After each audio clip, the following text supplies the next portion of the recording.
வர 7ஆம் தேதி T20 உலகக்கோப்பை கிரிக்கெட் போட்டி ஆரம்பிச்சது. ஒரு திருவிழா தான், அதை மாற்றுக்கிறது கிடையாது. இந்தியாவும் இலங்கையும் சேர்ந்து இந்த மேட்சை நடத்துகிறாங்க. இல்லை, ஏற்கனவே தெரியும் உங்களுக்கு, வங்கதேசம் அதாவது ஏனை என் தலையிலேயே தானே மண்ணை போட்டுக்கின்ற கதியாக தான் தலையில் தானே மண்ணை போட்டுட்டு வீம்புக்கு தான் அணியுடைய நிலவரம் என்ன, தன்னுடைய பலம் என்ன, நாங்கள் எந்த இடத்துல இருக்கிறோம் இதெல்லாம் தெரியாமல் ஐசிசி கிட்ட போய் ஒரு முறப்பு, ஒரு மிரட்டல், மறைமுகமான மிரட்டல் விட்டாங்க. அதுவும் இந்தியாவுக்கு எதிராக, இந்தியாவில் விளையாடவே முடியாது, எல்லாத்தையும் இலங்கைகளை மாற்றுங்க, அப்படிலாம் மாற்ற முடியாது, நீ விளையாடுறது தந்தால் விளையாடலாம், கிளம்பி போயிடு அப்படின்னு ஐசிசி காட்டமாக சொல்லியாச்சு. விளையாட்டு நாங்கள் விளையாட முடியாதுங்க அப்படின்னு சொல்லியாச்சு. ரைட்டு, நஷ்டம் யாருக்கு? வங்கதேசத்துக்கு தான் ஃபைனு. அப்புறமா பார்த்தீங்கன்னா நிறைய டெலிகாஸ்ட் பண்ண இதுவெல்லாம் கட் பண்ணிட்டாங்க, ஸ்பான்சர்லாம் போயிடுச்சு. இது நடந்து முடிஞ்சு போன கதை. இப்போ அந்த அணிக்குள்ளேயே ஏகப்பட்ட பிரச்சனை, அவங்களுக்குள்ளேயே வீரருக்குள்ளேயே வந்து சொல்லவும் முடியாமல் மெல்லவும் முடியாமல், ஏங்க நாம் இருக்கிற ரேங்க் என்ன, நாம் இருக்கிற நிலைமை என்ன, ஒரு முக்கியமான மேட்ச் நடக்குது, அதுவும் பார்த்தீங்கன்னா நமக்கு சின்னதாக இருக்கிற அணியெல்லாம் வந்து விளையாட போகுது, அதெல்லாம் ஜெயிச்சு ஏதாவது சூப்பர் 8 சுற்றுக்குள்ளே வருவோம், செமிஃபைனலுக்குள்ளே வருவோம் அப்படின்னு அவங்களுக்குள்ளே இருக்கிற அந்த இதை வச்சு ஈகோவில் போய் இந்தியா கிட்ட போய் மோதி, அப்புறம் ஐசிசி கிட்ட போய் விட்டு தொலைங்க அப்படின்ற அளவுக்கு ஸ்காட்லாந்து உள்ள வந்துடுச்சு. இதெல்லாம் விட பியூட்டி என்னன்னா, இந்த பாகிஸ்தான் மிரட்டிக்கிட்டே இருந்தாங்க, வந்து நாங்கள் வருவோம் ஆனால் வரமாட்டோம், நாங்கள் வரவே மாட்டோம், என்ன பண்ணிங்களோ பண்ணிங்க, இந்த மாதிரியான விஷயம் இருந்தாங்க. அறிவிச்சிட்டாங்க. இங்கே பிரதமர்கிட்ட கேட்டோம், அவர் போய் விளையாடுங்க, ஆனால் இந்தியா கூட மட்டும் விளையாடாதீங்க, மற்ற எல்லா மேட்சு கூட விளையாடுங்க நீங்கள் அப்படின்ட்டாங்க. நாங்கள் இந்தியா கூட விளையாட மாட்டேங்கன்னு முதல்ல வங்கதேசத்துக்கு ஆதரவு. நாங்கள் வங்கதேசத்துக்கு அநீதி நடக்குதுன்னாங்க, வங்கதேசத்துக்கு நான் தாங்க உற்ற நண்பன்னாங்க.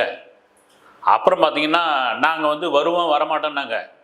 ஒரு வழியாக நீங்கள் வரலன்னா கூட பங்களாதேஷ் மாதிரியே தான், நீங்கள் வரலன்னா கூட பரவாயில்ல, நீங்கள் ஒன்று கண்டுங்க, நீங்கள் வேணாம், ஆனால் கடுமையான அபராதம், கடுமையான வந்து ஆட்டத்தை நீங்கள் விளையாட முடியாத அளவுக்கு வந்து தடைகள்லாம் போடுவோம் அப்படின்னு ஐசிசி சொன்ன உடனே, நமக்கு இருக்கிற பொருளாதார நெருக்கடி, ஏற்கனவே வந்து ஒரு உலகக்கோப்பை நடத்தி கிட்டத்தட்ட 800 கோடி என்னவோ அவங்க நாட்டு மதிப்பில் நஷ்டத்தை சந்திச்சு, இது நமக்கு தேவையா, அங்கேயும்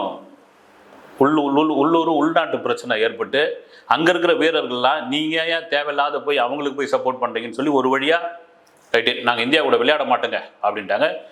இந்த மாதம் 15ஆம் தேதி கொழும்புல நடக்கிற மேட்ச்சு, இந்தியா பாகிஸ்தான் மேட்ச்சு மிக முக்கியமான மேட்ச்சு. எப்பொழுதுமே கிரிக்கெட் உலகத்தில் எந்த மேட்ச் நடந்தாலும், அது ஏஷியன் கப்பாக இருந்தாலும் சரி, அப்புறமா வந்து T20 உலகக்கோப்பையாக இருந்தாலும், 50 உலகக்கோப்பையாக இருந்தாலும் சரி, வேறு எந்த மேட்சாக இருந்தாலும் இந்த இந்தியா பாகிஸ்தான் மோதிர மேட்ச் வந்து பெரிய போர் மாதிரி, அது போர் தான்.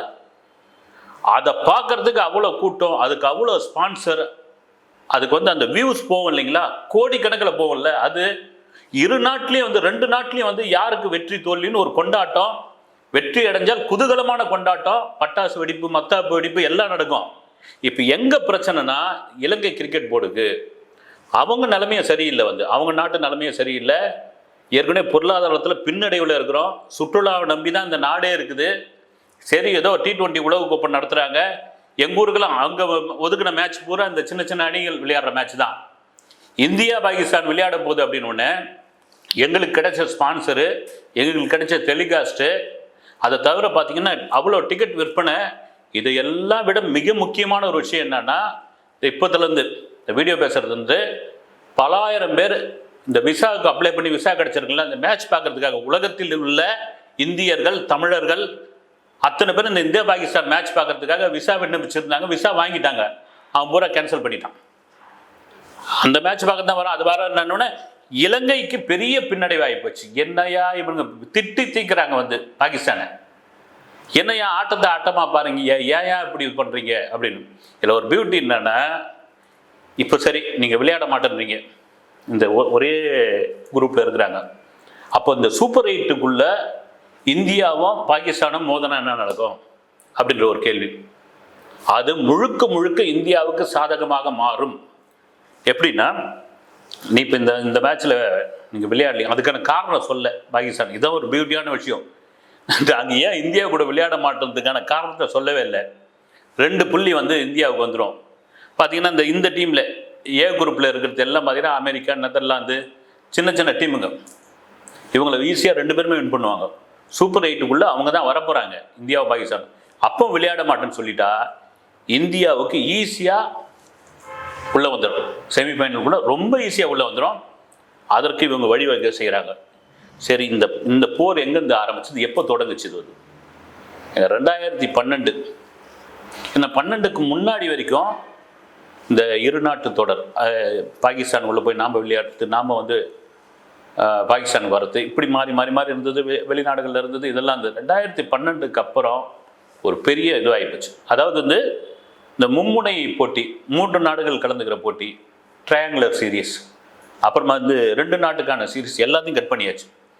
ஏசியா கப்பு, T20 உலகக்கோப்பை, மற்ற ஏதாவது ஒரு மேட்ச்சு, இதெல்லாம் நடக்கும்போது வெளிநாடுகளில் நடக்கும்போது அப்போ ஒன்றா விளையாடுறோம் அப்படின்னு. அதில் குறிப்பாக ஐசிசி என்ன பண்ணுவாங்கன்னா, இந்த குரூப் பிரிக்கும் பொழுது இந்தியாவும் பாகிஸ்தானும் ஒரே குரூப்பில் இருக்கிற மாதிரி பிரிச்சுடுவாங்க.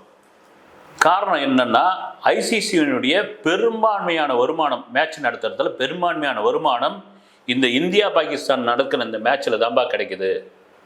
இதுதான், அதனால தான் நாங்கள் அந்த அட்டவணையை பிரித்து அப்படி போடுறது, ஒரே குரூப்பில் இருக்கிற மாதிரி போடுறது. அதுக்கெல்லாம் முற்றுப்புள்ளி வைக்கிற மாதிரி நாங்கள் விளையாட முடியாதுன்னு சொல்லிட்டு, விளையாட முடியாதனால் யாருக்கு நஷ்டம் அப்படின்னா மறுபடியும் பாகிஸ்தானுக்கு தான் நஷ்டம். ஏன்னா காரணம் சொல்ல, கண்டிப்பாக ஐசிசி இதை விடவே விடாது. வந்து அவங்களுக்கு கடுமையான ஒரு ஃபைன் இருக்கும். அந்த ஃபைன் எப்படி இருக்குன்னா, இந்த விளையாடுறாங்கல்ல பிளேயர்ஸ், அவங்களுடைய சம்பளத்திலிருந்து ஒரு பெரும்பகுதியை வந்து பிடிச்சிப்பாங்க, அபராதமாக வந்து அதை எடுத்துப்பாங்க. வந்து அது ஏற்கனவே அங்கே இருக்கிற அந்த பிளேயர்ஸ் வந்து, நாங்கள் விளையாடி கிட்டத்தட்ட பாதி காசு எடுத்துமே எங்கள் நாட்டுக்கு வந்து வரியாக கொடுக்குறோம், டேக்ஸாக பிடிக்கிறாங்க, பாதி தான் நாங்கள் எடுத்துக்கிறோம். இப்படி இருக்கும்போது அதிலேயே நீங்கள் விட்டுட்டு வந்தீங்கன்னா என்னையா? எப்பவுமே சுவாரஸ்யம் வந்து இந்தியா பாகிஸ்தான் மேட்ச் தான். அது 2 வீரர்களுமே விரும்புவாங்க, பாகிஸ்தான் வீரர்கள் அதிகமாக விரும்புவாங்க. இதை போய் அரசியல் ஆக்கிட்டு இப்படி பண்ணிக்கிட்டு இருக்கீங்களே, அதுக்கு நீங்கள் விளையாடாமலே இருந்திருக்கலாமே அப்படின்ற கேள்வி அவங்களுக்குள்ளே ஏற்பட்டிருக்குது. இப்போ இதெல்லாம் ஒரு பியூட்டி பாருங்கள். இந்த அண்டர் 19 கிரிக்கெட் மேட்ச், அண்டர் 19 வந்து ஜிம்பாப்வேல நடந்து வருது. அதில் அரையிறுதிக்குள்ளே, செமிஃபைனலுக்குள்ளே யார் போகணும் அப்படின்ற ஒரு மேட்ச்சில் வந்து இந்தியாவும் பாகிஸ்தானும் மோதிருக்காங்க. இந்த 19 வயசுக்கு உட்பட்டவங்க. அந்த மேட்ச்சு, அந்த அண்டர் 19 பார்த்தீங்கன்னா பெரிய கூட்டம்லாம் வராது. நீங்கள் எந்த நாட்டில் நடந்தாலும், இந்தியாவில் நடத்திங்கன்னா வரும், கூட்டம் வரும். மற்ற நாடுகளில் பெருசாக வரவே வராது. எங்க ஒரு டெஸ்ட் மேட்ச் பார்க்கறதுக்கு ஆள் இல்லை. இப்போ 50 மேட்ச், 50 ஓவர், அதே சுத்தமாக பார்க்கறதுக்கு ஆள் இல்லை. இப்போ 20-20க்கு தான் இறங்கிட்டாங்க. அப்படி இருக்கும்போது இந்த செமிஃபைனலுக்குள்ளே யார் வரப்போகிறாங்கன்ற மேட்ச்சில் இந்தியா ஜெயிச்சிட்டாங்க, பாகிஸ்தான் தோத்தாச்சு. போன அண்டர் 19 வேர்ல்டு கப்பில், அதுவும் உலகக்கோப்பு தான், அதில் பாகிஸ்தான் வின் பண்ணி ஒரே கொண்டாட்டம். அந்த அண்டர் 19 இருக்கிற பிளேயர்ஸ்லாம் கூப்பிட்டு மரியாதை. அவங்க ஜெயிச்சதை தாண்டி இந்தியாவை ஜெயிச்சிட்டாங்க இல்லைங்களா? அதுக்கு உங்களுக்கு இவ்வளோ தரோம், நிலம் தரோம், அதை தரோம், இதை தரோன்னு பயங்கரமான இது. இந்தியா அதை பற்றி கண்டுக்கவே இல்லை. வந்து சரி, பயங்கர ஆட்டம் இருந்தால் வெற்றி தோல்வி இருக்கு தான் செய்யும். ஏறக்குறைய அதை பழி தீக்கிற மாதிரியான இந்த மேட்ச்சில் ஜெயிச்சு இந்த தொடரில் செமிஃபைனலுக்குள்ளே போக விடாமல் பண்ணியாச்சு. வந்து இப்போ என்ன ரசிகர்லாம் என்ன சொல்கிறாங்க, இந்த அண்டர் 19 தோத்ததுனால, பாகிஸ்தான் தோத்ததுனால இப்போ உங்களுக்கு பயம் வந்துடுச்சா? தில்லு இருந்தால் வாங்கலை, 5ஆம் தேதி வந்து விளையாடுங்களேன். ஏங்க நீங்கள் இந்தியா வந்து விளையாட மாட்டீங்க, ரைட்டு, இலங்கையில் தான் நடக்குது, உங்களுக்கு என்ன பயம்? ஒரு மேட்ச் விளையாடாமல் தான் நீங்கள் எதிர்ப்பு தெரிவிப்பீங்களா அப்படின்ற அளவுக்கு வந்து இங்கே சோஷியல் மீடியாவில் கேட்க ஆரம்பிச்சிட்டாங்க. ஆனால் முழுக்க நஷ்டம் ஒரு அணியைத்தான் சாரும். திரும்ப சொல்கிறது, விளையாட்டை விளையாட்டாக பாருங்கள். அதில் அரசியலையோ மதத்தையோ இனத்தையோ மொழியோ தயவுசெய்து கொண்டு வராதீர்கள். அதுதான் நல்லது. இன்னும் கேட்டால் நம்மளாம் ஒரே ஏசியாவுக்குள்ளே இருக்கிற நாடுகள் வந்து இது புரிஞ்சிக்காம என்ன காரணத்துக்காக விளையாட மாட்டோம் அப்படின்னு அவங்க இது வரைக்கும் சொல்லவே இல்லை. அதான் ஒரு புதுசாக இருக்குது. அடுத்த வீடியோவில் சந்திக்கிறேன். நன்றி.